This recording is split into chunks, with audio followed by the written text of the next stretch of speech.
Está con nosotros Juan Carlos Calderón, director del portal Plan B. Bienvenido, Juan Carlos, un gusto tenerlo en estos micrófonos de Centro Digital.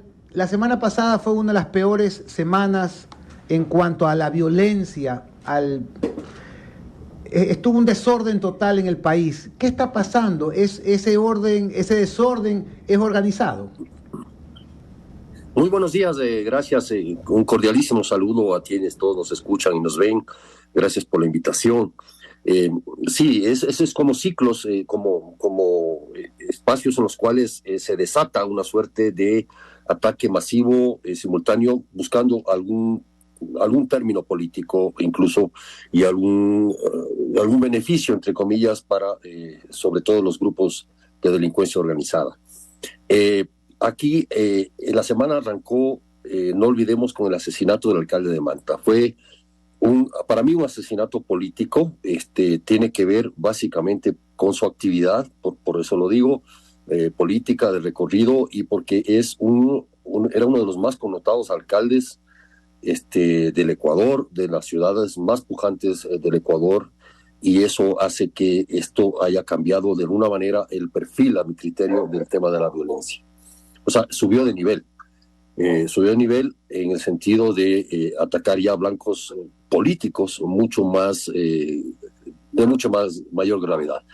Y creo que la intención era mostrar la fragilidad del Estado para proteger a los alcaldes y proteger a funcionarios y dignatarios de esta naturaleza. Mostrar un poder de fuego que te dice: yo te puedo matar al alcalde de la ciudad más importante de Manabí sin ningún problema. Y lo hicieron. Entonces, y el Estado, a pesar de que tenía dos comandos del GIR ahí para protegerlo, no pudieron, no lo hicieron, no lo cuidaron. Esto hace que cambie radicalmente, a mi criterio, la visión de cómo el Estado está actuando en este tema. Simultáneamente se dio lo de las cárceles, eso ya se ha relatado, y los ataques indiscriminados de terrorismo urbano en Esmeraldas y Guayaquil. Y es una escalada de violencia. Me parece que después de eso, y hay un tema súper importante ahí, Javier, y es que asoma un alias Fito, el presunto líder de los choneros, ¿no es cierto?, con el privilegio de dar una rueda de prensa en la cárcel y con un oficial de la policía a su lado, como una suerte de aval de lo que creamos que pueda hacer ahí. Y luego hay también una rueda de prensa de otros presos en Esmeraldas, con un mismo discurso, es decir, llamamos a la paz, llamamos a que de alguna manera no continúe esto. ¿A cambio de qué? Es la pregunta. ¿A cambio de qué se podría llegar a un pacto con este tipo de grupos? Y es como forzar los hechos a decir, si no hacen lo que nosotros queremos, que entiendo es vía libre para sus actividades delincuenciales, sobre todo el narcotráfico, esto va a empeorar. Y me parece que ahí el Estado tiene que responder. El presidente ha salido a responder y ha dicho: yo no negocio, yo no hablo con nadie de este tipo de delincuentes. Sin embargo, una cosa es lo que dice el presidente, al parecer, y otra cosa es lo que puede estar funcionando abajo, Javier. Juan Carlos, muy buenos días. Alfonso Harp te saluda. La semana pasada comenzó con un hecho fatal, al que hay que mencionarlo por su nombre: magnicidio. No fue un asesinato, fue un magnicidio, porque se dio muerte a una autoridad, a una persona que ejercía un poder político. Esa es la acepción exacta de lo que es un magnicidio, o sea, algo que realmente en el Ecuador no se había visto. Habrá que recordar cuál fue el último magnicidio en el Ecuador.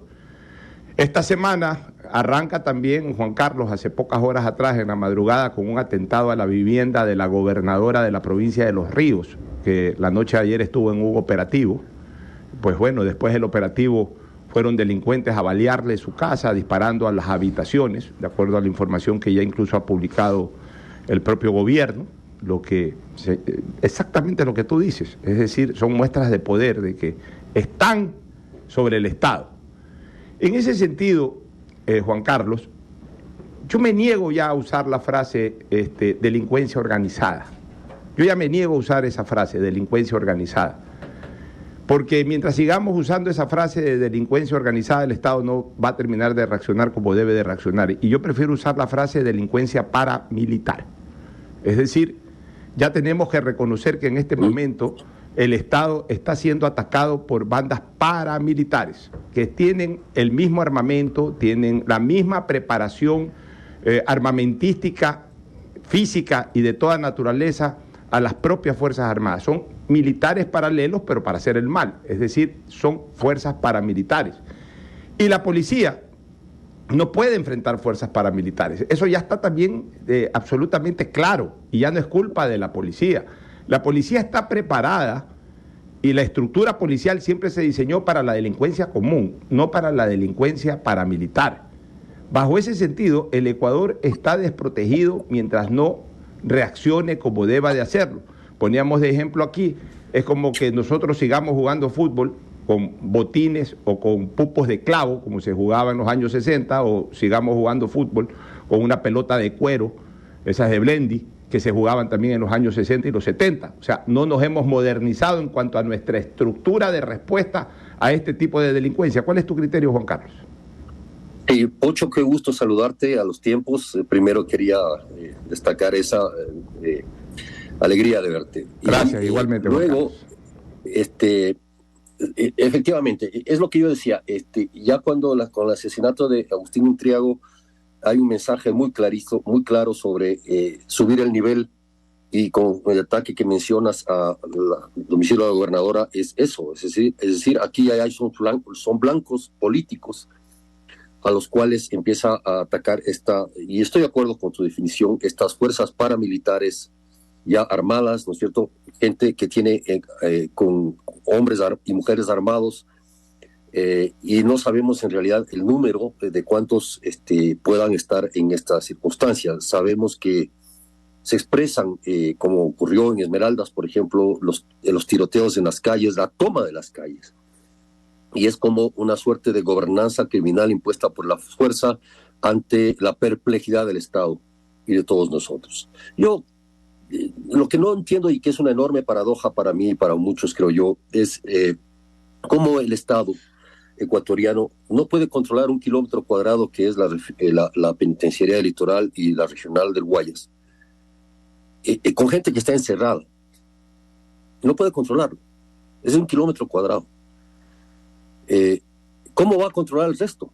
Digamos, me suena absolutamente inadmisible que un Estado con 52,000 policías y cerca de 40,000 soldados, que son 90,000 hombres armados, equipados y entrenados, y mujeres, no pueda controlar ese kilómetro cuadrado en Guayas, en Guayaquil, y el resto de las cárceles igual, que no es mucho espacio, menos aún tipos de barrios y como en Esmeraldas o en Guayaquil, en zonas de Guayaquil donde ni siquiera pueden entrar, o en zonas de Los Ríos donde ocurre esto. Los Ríos es una provincia que viene increciendo en el tema de la violencia mucho más fuerte que en otras partes, y donde ni siquiera hay muchas noticias de lo que pueda estar ocurriendo. Igual el Oro, que el año pasado cerró como la provincia con más violencia en el país, etcétera. Entonces vemos que esto se va extendiendo. Ahora, yo sí creo que de alguna manera el Estado hace los esfuerzos que puede y tiene para ello.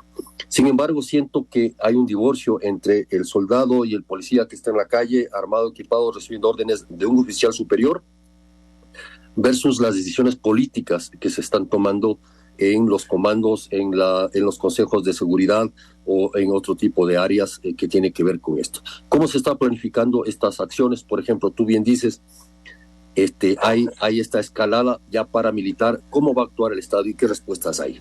Me parece que el gobierno, en ese sentido, que es un gobierno ya que se va, ¿no es cierto?, que por las circunstancias políticas tiene que abandonar en pocos meses el cargo, no tiene la fuerza política hasta este momento para enfrentar esta situación políticamente. Y me refiero a algo, Pocho y Javier.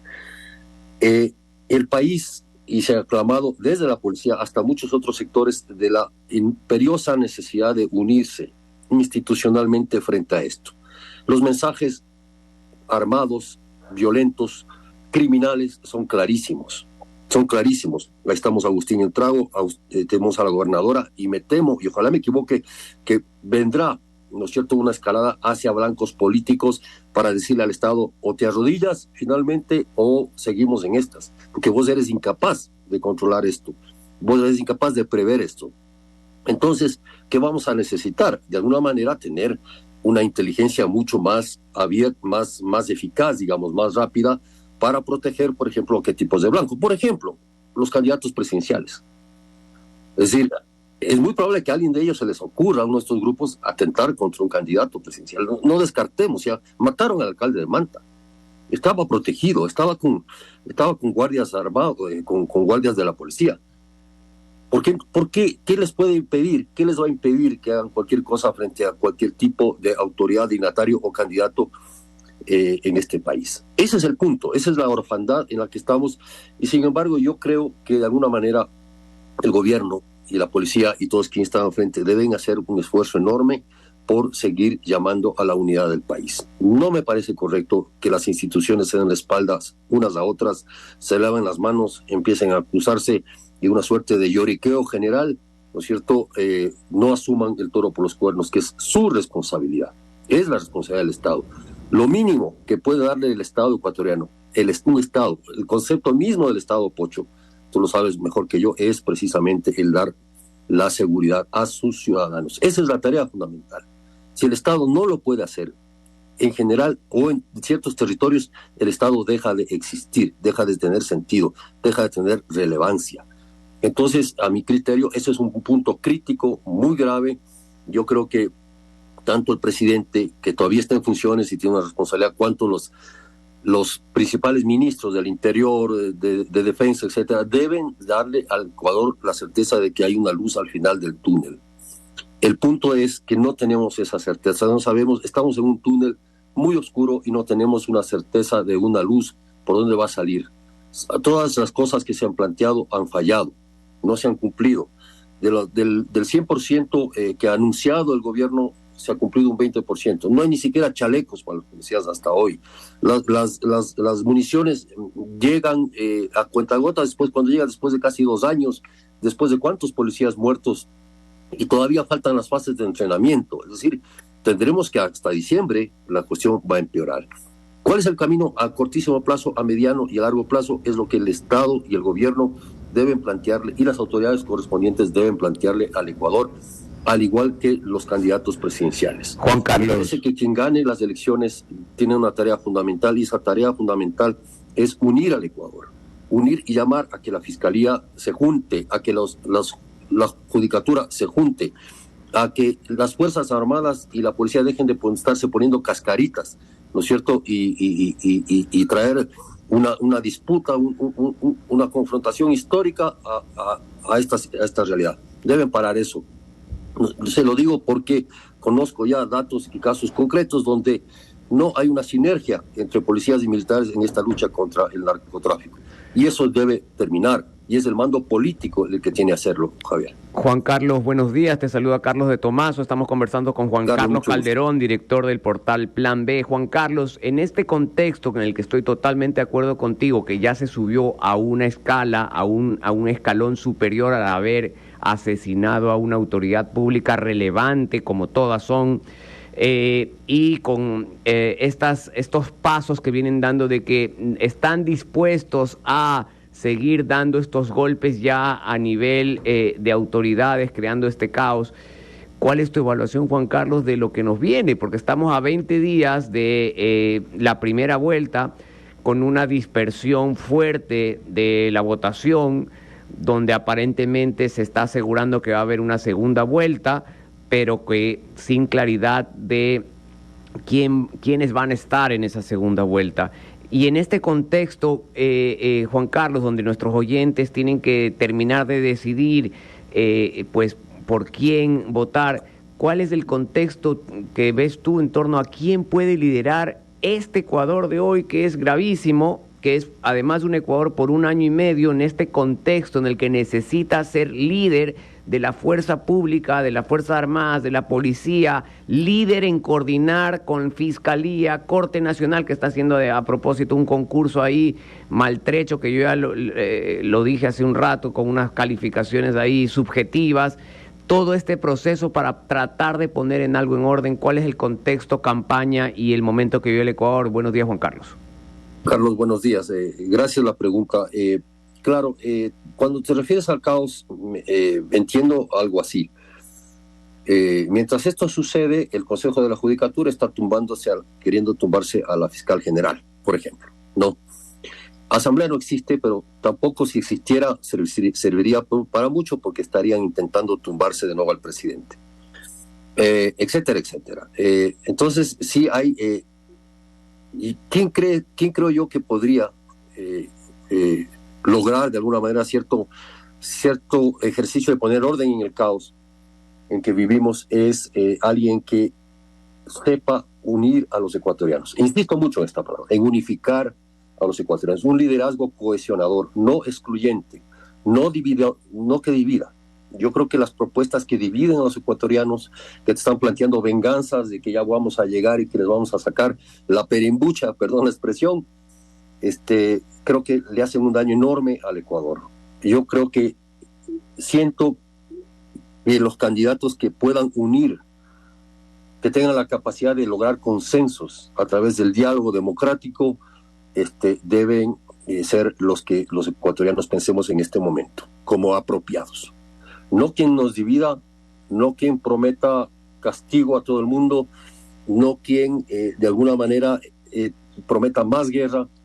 Yo creo que se necesita mano firme, pero ante todo se necesita diálogo democrático, ¿no es cierto?, desde las máximas autoridades para enfrentar esto.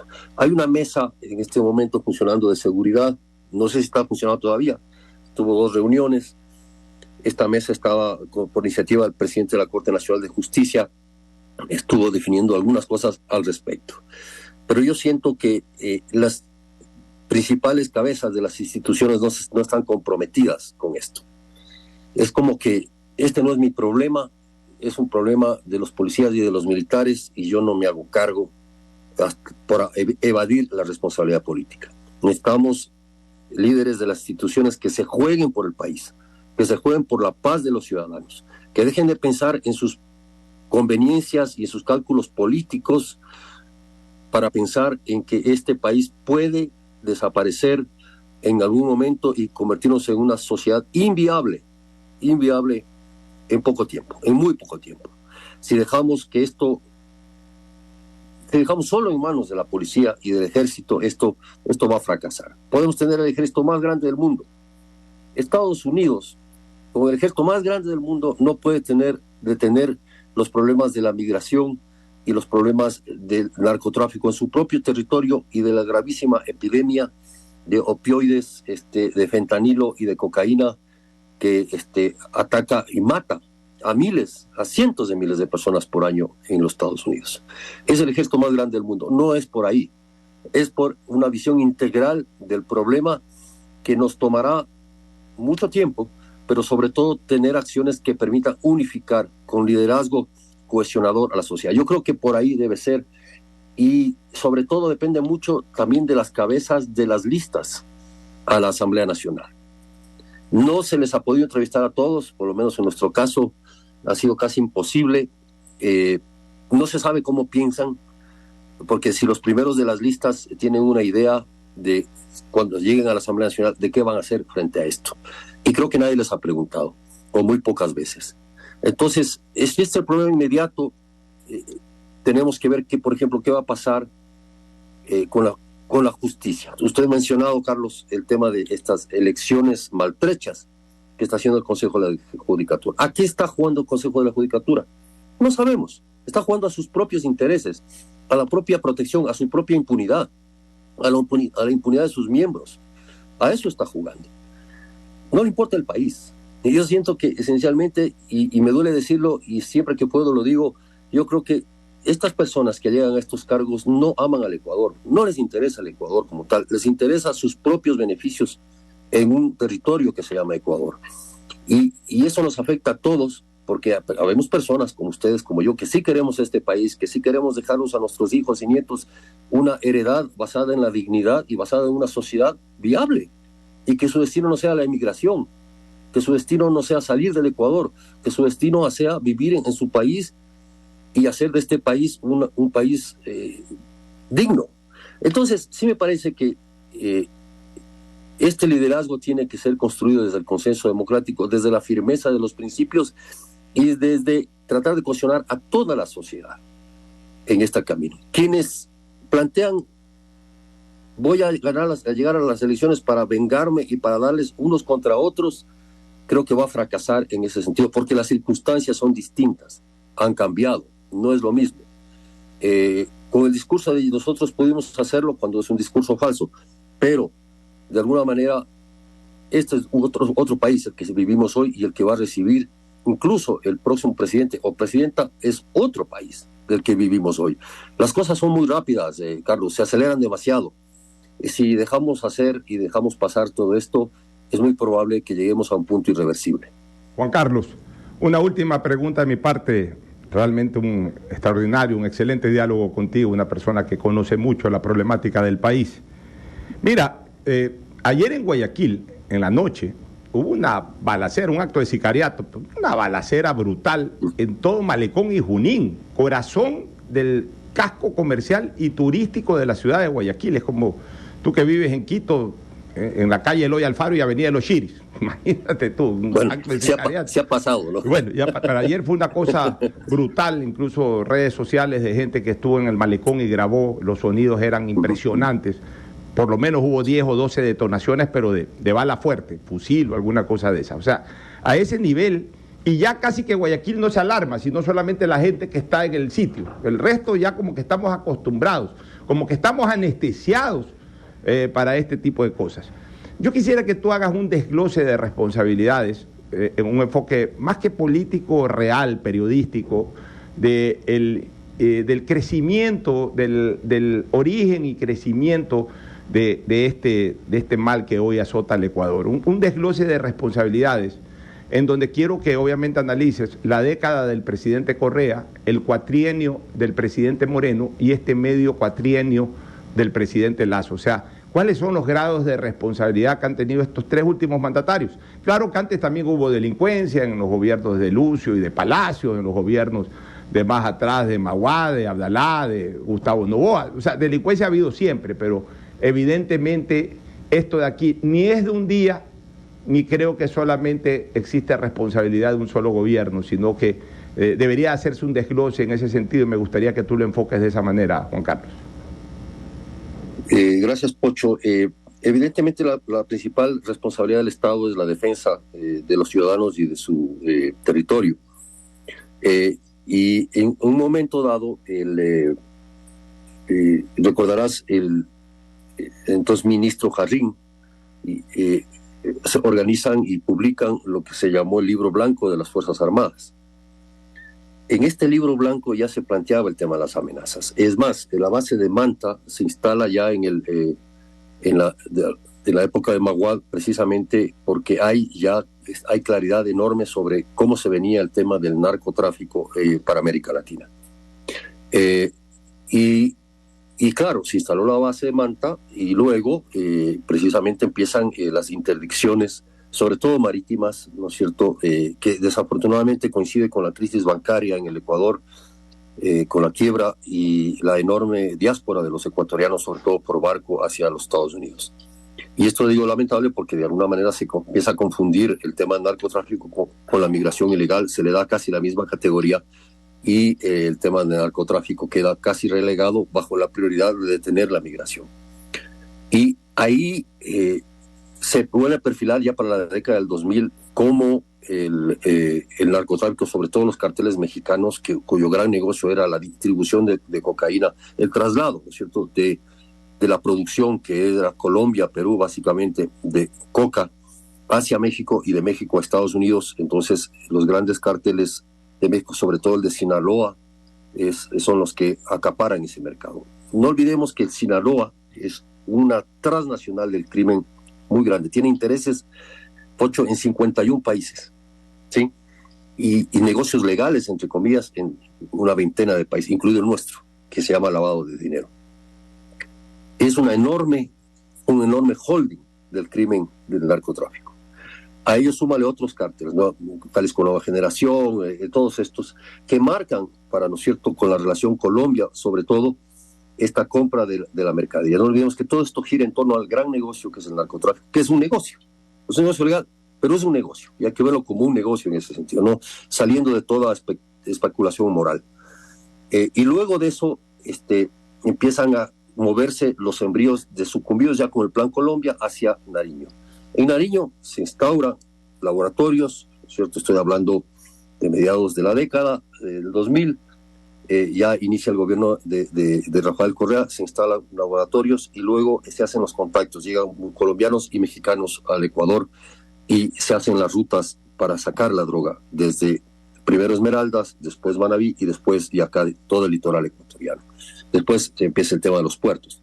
En esa década, entre el 2009 y 2017, más o menos 2008-2017, se consolidan los grandes capos ecuatorianos del narcotráfico. No olvidemos alias Gerald, ¿no es cierto?, que era Prado Álava, un navegante, un pescador, diríamos, de Manta, que toma un protagonismo enorme porque él retoma los contactos o hace muchos contactos con la gente del cartel de Sinaloa y los cárteles colombianos, compra la droga y la empieza a distribuir a través de lanchas rápidas en rutas hacia el sur de México y el norte de Guatemala. Es un enorme mercado. Él aparece en silencio, digamos, hace este trabajo, con silencio, en que las autoridades aparentemente se percaten, pero se consolida como el llamado Pablo Escobar ecuatoriano. También simultáneamente el Gato Farfán, considerado también uno de los grandes narcotraficantes y líderes del crimen organizado del mundo ecuatoriano, que operaba entre Colombia y Ecuador, y acá tenía absoluto silencio. Él finalmente cae en Colombia con un trabajo muy espectacular, tanto de la policía del Ecuador, de inteligencia, tanto de Colombia y de la cooperación internacional. Pero eso se consolidaron en esa época, cuando nos decían que el problema era el microtráfico, cuando nos decían que el problema era la prensa corrupta, cuando nos decían que la SENAIN tenía que perseguir a los opositores, etcétera, etcétera. Y entonces, ¿por qué se consolidan ahí? Porque sale la base de Manta, se deja la vigilancia aérea a través de los AWAC y los Orión, y se acaba con la interdicción marítima. Entonces, de alguna manera, y se inventan el Plan Ecuador. Cuando el Plan Ecuador finalmente deja de funcionar, se convierte en otro tipo de pretextos para otro tipo de legalidades, y finalmente creo que se consolida el gran narcotráfico en el país. Esto es un statu quo, Pocho, que dura hasta enero del 2018. Ya había cambiado el gobierno, alias Gerald, el Pablo Escobar ecuatoriano cae en el 2017, cuando se cambia de gobierno de Correa a Moreno, y en enero del 2018, no nos olvidemos, el bombazo en San Lorenzo, el asesinato de los compañeros del comercio, el asesinato de 4 infantes de Marina, ¿no es cierto?, en la zona, y una expresión de violencia brutal, porque ahí se rompe esta suerte de pacto por de motivos que todavía no se ha explicado, que está muy bien explicado en libros periodísticos, pero que rompe el statu quo y se empieza a generar ya una disputa de violencia.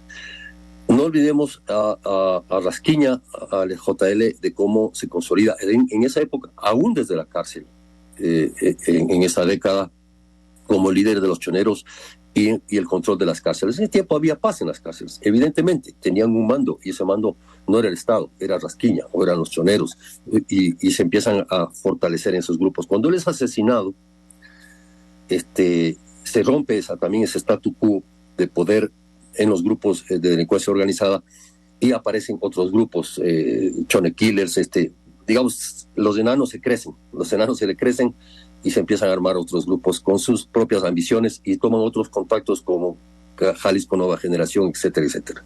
Y ahí estamos, porque de alguna manera el control de las cárceles, que siempre creo yo ha estado en manos más o menos del crimen organizado, era un gran negocio, pero además un gran santuario. Las cárceles son un santuario del crimen en el Ecuador, siempre lo han sido, hoy más que nunca. No olvidemos que hay un factor económico de mucho dinero, que es el narcotráfico. Esto alimenta muchísimas operaciones, alimenta armas. Mientras no haya dinero del narcotráfico, va a haber esta violencia. Y eso es lo que más existe en el Ecuador, porque es un país dolarizado, porque es un país que generó planteó la utopía de la ciudadanía universal, porque es un país muy permisivo con el lavado de dinero, no lo quieren o no lo pueden controlar, etcétera, etcétera. Miran que florecen un montón de empresas, la superintendencia de compañías es un cero a la izquierda, la superintendencia de bancos en ese sentido también es un cero a la izquierda. Entonces, me parece que los controles empiezan a fallar a propósito o también por propia incapacidad y mediocridad. Y eso hace que, de alguna manera, toda esta gente que actúa esto siente, sobre todo ayudados por la justicia que tenemos, un estado de impunidad. O sea, antes había un estado de propaganda, antes había un estado de coerción, hoy hay un estado de impunidad. La justicia ha sido determinante para llegar a donde estamos, o la no justicia. O sea, cuando un criminal sabe que puede comprar la justicia, que de hecho ha pasado, que a pesar de ser sentenciado puede cambiar la sentencia con un poco de dinero y salir con un recurso constitucional, ¿no es cierto?, con una medida cautelar, lo hace, se siente absolutamente impune. Es decir, sí, y sabemos casos en los cuales ha habido esta suerte de decir, no importa, acepto la sentencia o le cambian el tipo penal, pero ya una vez sentenciado, ni siquiera cumplo la sentencia porque después de 1 o 2 años puedo salir porque un juez de no sé dónde, muy lejos de donde estoy, me va a dar un recurso de amparo por A o B motivo. Y al juez le pueden destituir, pero después sus propios colegas lo devuelven.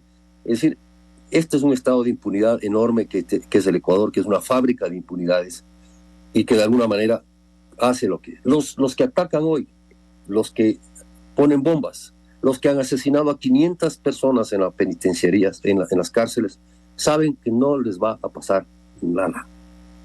Entonces, porque si les coge la policía, llegarán al sistema de justicia, que es como digo, una trituradora del derecho y una fábrica de impunidades, y saldrán fácilmente. Mientras esto no suceda, digamos siga sucediendo, y mientras esto no cambie, creo que estamos condenados a repetirnos, Pocho, porque de alguna manera todos los gobiernos han alimentado esta situación. Con Moreno, evidentemente, en este afán de descorreizar, Correa cambió toda la estructura, cambió la inteligencia, debilitó la policía, debilitó al ejército, a las Fuerzas Armadas, y se tomó la justicia. Moreno, y en ese camino de esa pelea política, dejó que otras cosas pasaran, y finalmente llega Lasso sin ninguna propuesta en realidad clara sobre el tema de la justicia, o si había, tampoco les hizo caso, pero es donde el control de las cárceles se consolida y empiezan las masacres. Y luego el estallido. Hay un estallido de violencia, no solo en este estallido criminal, sino estallidos sociales. No olvidemos octubre del 2019, junio del 2022, donde se muestra también que el Estado ecuatoriano es incapaz, ¿no es cierto?, ni de negociar ni de imponer orden en el país. Entonces, siento que como tal, el Estado, como uno de sus principios, que es el cuidado de los ciudadanos, la protección de las instituciones y de los dignatarios, ha fallado y sigue fallando. Y me parece que esa es la ironía. Yo no tengo ninguna expectativa en realidad a lo que venga.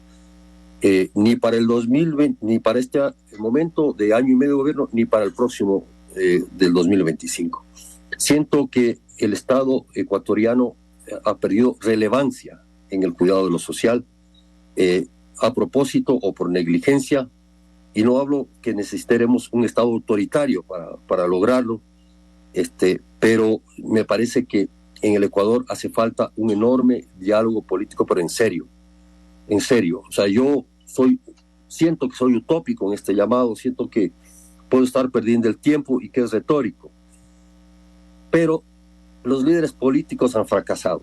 Lo que estamos viendo es el fracaso de la política, el fracaso del liderazgo político. Algunos se hacen los locos, no opinan, desde Mocolí hasta la Plaza del Teatro, hasta en todas partes, todo el mundo se hace loco de lo que está pasando. La idea es culparle al otro. La idea es que el costo político sea para el otro, no para mí.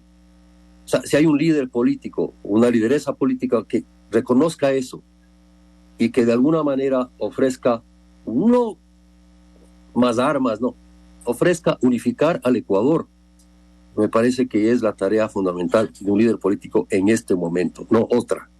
no otra. Muchas gracias. La opinión, el análisis de la realidad actual del país de Juan Carlos Calderón, director del portal de Plan B. Muchísimas gracias, Juan Carlos. Un placer y un honor estar con ustedes. Muchísimas gracias. Un buen día.